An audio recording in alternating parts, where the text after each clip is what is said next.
Hi, I just got finished eating my cinnamon raisin bagel.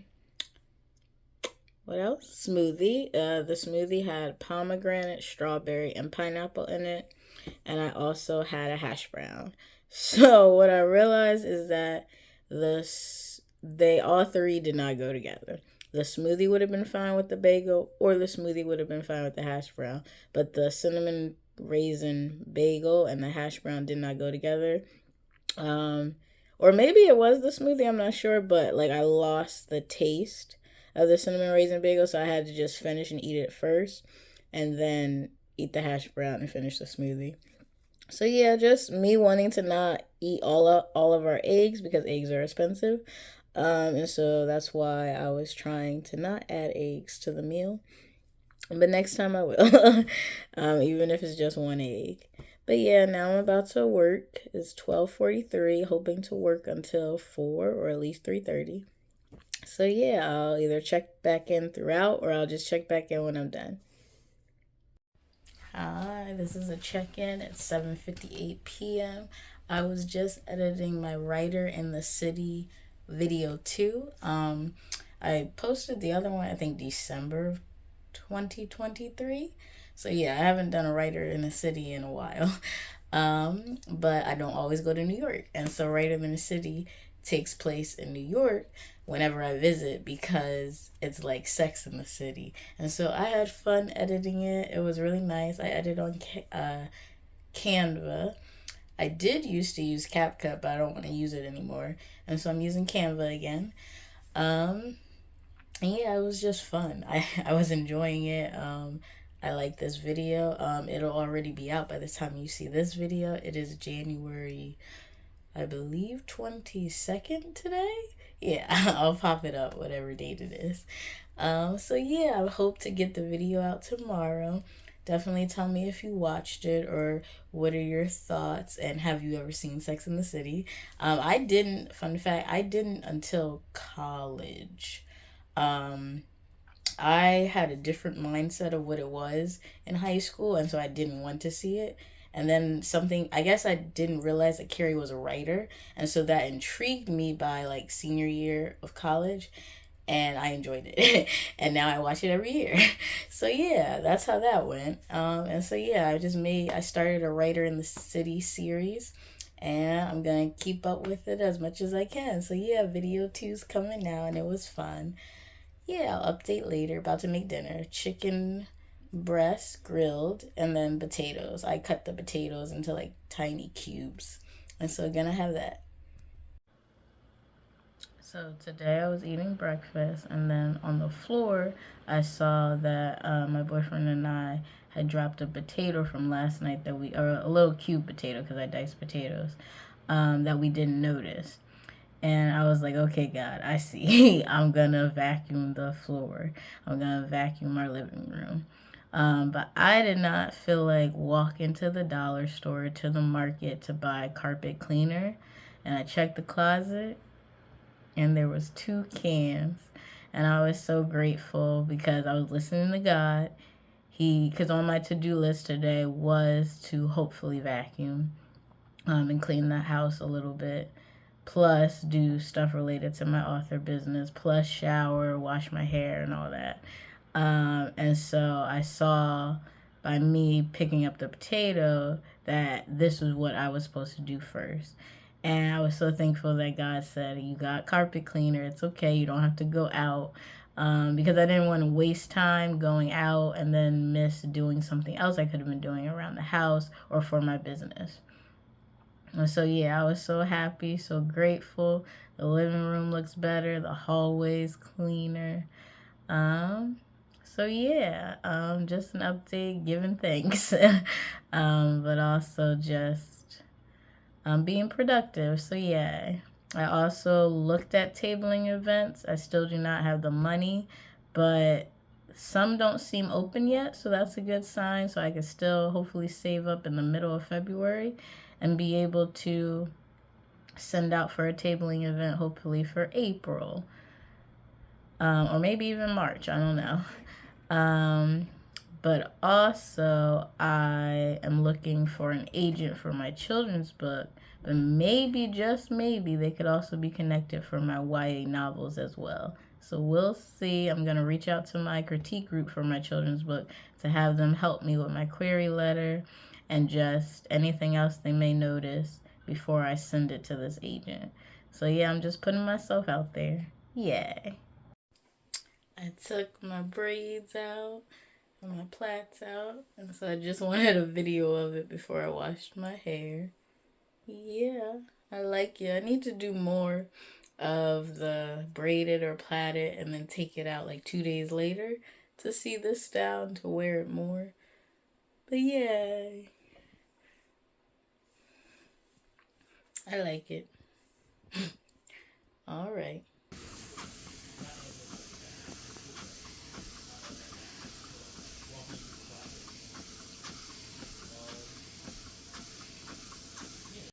Hi, so it's January 29th, I believe. And I will say that this month has showed me a lot of ways to just keep going after my author dreams, as well as just keep writing my stories and doing my passion, my skill. I forget the Netflix movie. I forget the title of it, but it showed from a male's perspective, and he was not in college yet. I think he just graduated high school, but it was showing his journey to finding a job. His mom wanted him to not just be playing video games or playing basketball, but also to find a job and start that path of his life. And it was also his path to his relationship with God and having faith and having that connection. And it was well done. I was proud of those writers and creators, but also it reassured me of my book that does have two male main characters, and they are teens. You do follow them grow up with some, but they are teens for the most part.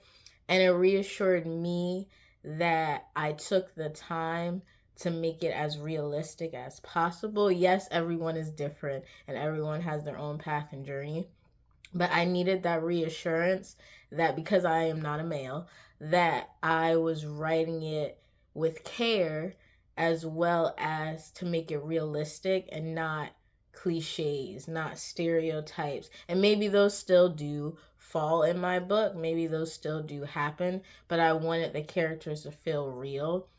And watching that movie helped reassure me that, okay, I didn't do a bad job with my characters. I am still confident in this book. I still want other readers to read it. And I think it's good for all genders and not me making my characters feel like a female because I am a female, but instead feeling like who they are, and feeling male because I do talk about male trauma. I talk about male anger, sadness, and just growing up and responsibility. And so it was a shock. It was a twist to me that I did write from a male point of view, but that's what that story called to be.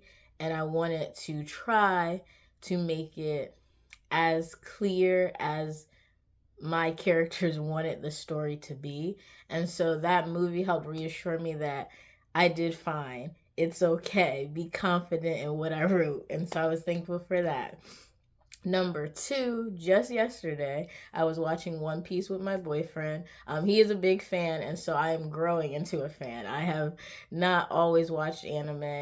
It's watched maybe two animes in college, but truly, he is my path to watching anime because I don't really watch it. But I do have some favorite shows. I like Spy X Family. I like Hunter x Hunter. I liked I introduced him though to what's it called? Death Parade. I introduced him to Death Parade because I had saw one episode of that in college but never saw the full series, and I was like, I'm curious, this seemed interesting, and then we watched it together. I think it was called Yuri on Ice. I liked that. That was well done. Um yeah, I've seen random animes. That's not the point of this talk. The point of this talk is the One Piece episode, not to spoil, because I am starting from the beginning. I have not seen it all. I'm trying to catch up. But Tom's workers, I'm at that part of Water 7. Seeing Tom and seeing how he was he was grabbed by the Marines and charged with, I don't even want to get into charge. Basically, he was about to be sentenced to death because of a ship that he created. And he was confident, even with them charging him, he was confident to say, you guys could charge me with that all you want, but guess what? I have a new idea to save Water 7 and to save neighbor towns so that we can all flourish again. I am going to build a sea train. And the confidence in that, the fact that it had never been done, and just the belief he had not only in his skill, but in himself, and to just do it because it's never been done before, but he wants to see the city flourish. That confidence, that hope was amazing. Like, that was inspiring, that was motivating. And so I liked seeing that because it's a reminder, especially because I relate One Piece to like Avatar The Last Airbender, in the sense of it's not only for kids. It can start as a kids show, but it's not only for kids. It can be kids, teens, young adults, and adults. But that these shows, those two shows, are inspiring and motivating of the wholesome side, of the people side, and just what it means to be humane, what it means to be a part of this world, and also what it means to stand for something and to go after your dreams. And so that's what I really enjoy about One Piece, is that yes, they fight, but they also try to remind you that be kind to people. See the passion that people have and support them. Have a kind heart, have a sharing heart. And so it's just amazing to see the different journeys the Straw Hat Pirates go on, and the different people they connect with, but also the different people that they help, who, even though they may have a bounty on their head, you see that you see them in a different light. And so it's always so interesting because it's not, yes, they have a bounty, but also they, I guess we're biased, but continue as good people. But they also are going after their dream. And so to go back to Tom, I don't remember his last name, but I know the arc is like about Tom's workers. It was well done. That episode was well done to inspire and motivate me. And then the third thing, I'm watching With Cindy, and With Cindy tends to talk about some books that just have some wild plots. And I'm not going to say what the book was, but her talking about that book and how it wasn't a lot of consideration of the topic, and how it didn't feel real to the real world because it kind of felt more taken in a different direction. Like it was more dystopia, or maybe more not as well tended to of the topic that is at hand. And I have a heavy topic in my novel, Home Sweet Home. A kidnapping does occur, but I feel like I make it realistic instead of, oh, just for drama, or oh, just for the like absurdity or the intenseness. No, I like to write realism. And so even though this does happen and it may feel like a shock because of the full plot of my novel, which is about family trauma, breaking generational patterns, and trying to grow and understand who you are while being in a family or in a household that maybe has different priorities, or you feel stuck and that you can't expand. And so even though my story is all of these things, I still feel like I approach things with care. I tried to. I definitely tried to and wanted to. And I wanted to show my characters with realistic emotion, realistic growth, realistic problems, and realistic heartache, pain, anger, struggle. Because I like writing realism, which leads me to my fourth motivating or reassuring thing. Was I was talking to a coworker about a book that she was reading, and she said it's very realistic and sad. And she said some people may call it boring, but for her, she liked it. She liked that slow burn to the romance, the slow lead up to the thing that happens. And it got me thinking about how a lot of readers say they want to escape the real world. They don't want to read uh, stories that take place in our real world because they need that escape. They need their mind off of it. And sometimes that makes me sad because I like writing realistic fiction. I am not a fantasy writer. I am not a romance writer, really. I am not a dystopian writer, and so, or a sci-fi writer. And so sometimes I feel like, oh no, where are my readers that like realistic contemporary novels, YA, dramas, family dramas? But hearing her say that yesterday about that book, it just reminded me that no, there are people still out there that enjoy realistic fiction. I just still have to find them, and also I just have to keep writing for me as well as for my audience, but also the stories that I want to write and that are speaking to me to be written. And so all that motivation, all that reassurance, all that realization is what I experienced this month, and it was needed.